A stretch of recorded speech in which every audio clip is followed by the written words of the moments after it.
né, o governo federal disponibilizaria R$ 1 milhão para cada escola, seriam 3 escolas para cada estado contempladas, e a gente simplesmente perdeu esse recurso por ideologia partidária, né, pelo fato do nosso presidente ser mais de direita, o governador de esquerda, então fica nessa briga de ideologia. Infelizmente, acabamos perdendo as escolas cívico-militares. Mas Viana está inaugurando agora uma escola, cívico-militar, até parabenizar o prefeito lá, Gilson Daniel, por isso.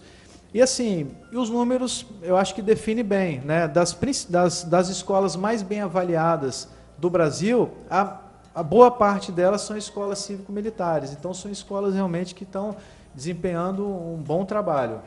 Deputado, uma pergunta do Palinha ali, que eu olhei, mas já botei o celular para gravar de novo. Ele afirmou assim, o senhor, num grupo de WhatsApp, disse que iria para a guerra esse ano, né? Não sei se você falou isso, eu até saí de alguns grupos. Aí ele perguntou se isso é um recado ao prefeito Edson Magalhães, de ir para a guerra, para encarar, o que foi isso? Aí quer dizer o quê? Não, eu assim, sinceramente, eu não me recordo de ter escrito isso, mas se eu escrevi, eu não sei qual foi o contexto, né? Mas certo. Com certeza não foi o contexto de ir para a guerra contra prefeito, contra isso. Não, isso aí não é o meu perfil, nunca fiz campanha dessa maneira, não vai ser agora que a gente vai fazer. Aproveitando que Palinha, que é do grupo do PSB, né, do Jedson, uma particularidade minha.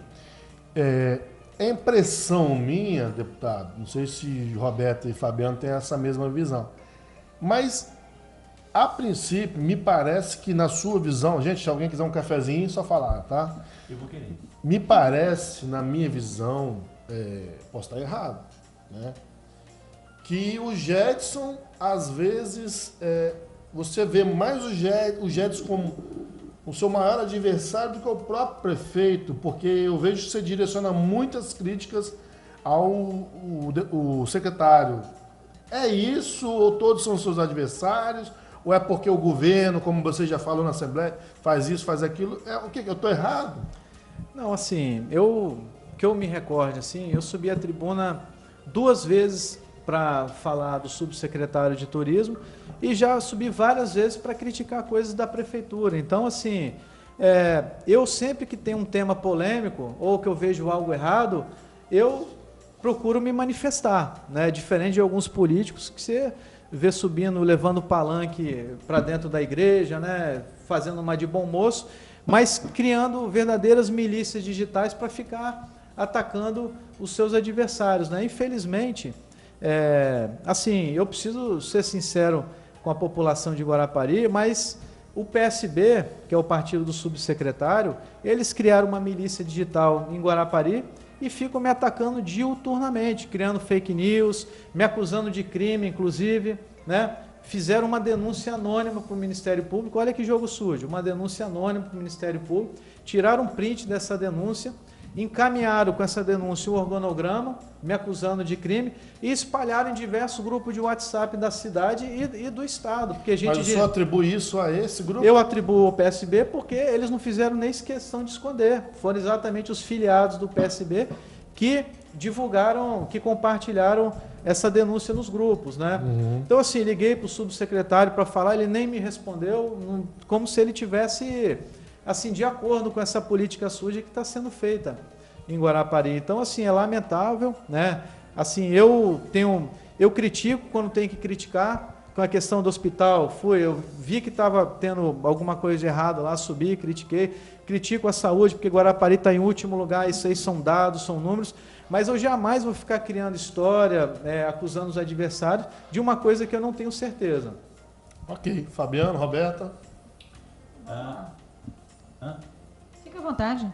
Não, você falando de milícia digital, falando de grupos, de WhatsApp, isso é muito presente nesses grupos, isso é muito combatente nesse grupo, né? Esses grupos. Ali o senhor se expõe muito, o senhor coloca seus posicionamentos. O senhor não acha que estar mais em contato com o povo fisicamente, menos digitalmente, se é que existe o termo, seria mais interessante? Fabiano, eu acho que seria um pouco de cada, né? você, assim, cada grupo tem em média mais de 200 pessoas participando ali. Então, quando você publica uma coisa num grupo de WhatsApp, eu participo de mais de 10 grupos de WhatsApp, a gente tem a possibilidade de chegar a centenas, se não milhares de pessoas. E assim, se eu for para a rua ficar conversando, quanto tempo eu demoraria para conversar com 100 pessoas, com 1000 pessoas? Então, assim, eu acho que tem que ir para a rua, tem que fazer esse trabalho, e nós estamos fazendo, nós temos mais de 20 reuniões em diversos bairros de Guarapari para estar ouvindo a população, mas essa participação nas redes sociais, eu não abro mão, eu gosto de participar, eu gosto de me posicionar. Eu acho que o político não pode criar um distanciamento do povo, como muitos fazem. Às vezes muitos vão no meu privado e você não pode ficar discutindo aí não, coisa e tal, você é deputado. Como se o fato de eu ser deputado eu fosse melhor do que alguém. E para mim ser deputado não muda em absolutamente nada. Então assim, quem me conhece sabe que me tornei deputado, estou deputado e minha postura nas redes sociais, na rua, não mudou em absolutamente nada. Roberto Bourguignon, temos pergunta aí? Temos uma pergunta bacana aqui sobre o Georges Mitrogianes, que é o nosso amigo especialista em meio ambiente aqui no município de Guarapari. Ele fala um pouco sobre o meio ambiente. Eu vou até lembrar que recentemente foi criado um grupo, né, para montar um projeto de arborização da cidade de Guarapari. Eu visitei Belo Horizonte esses dias. Que cidade é a terceira cidade mais arborizada do Brasil, né? É muito mais fresquinho e tal.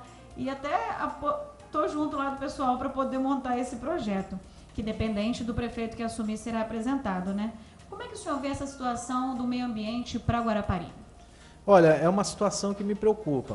Como eu disse anteriormente, no Espírito Santo foram dizimados 90% da nossa Mata Atlântica. Todo o nosso manguezal sendo aterrado.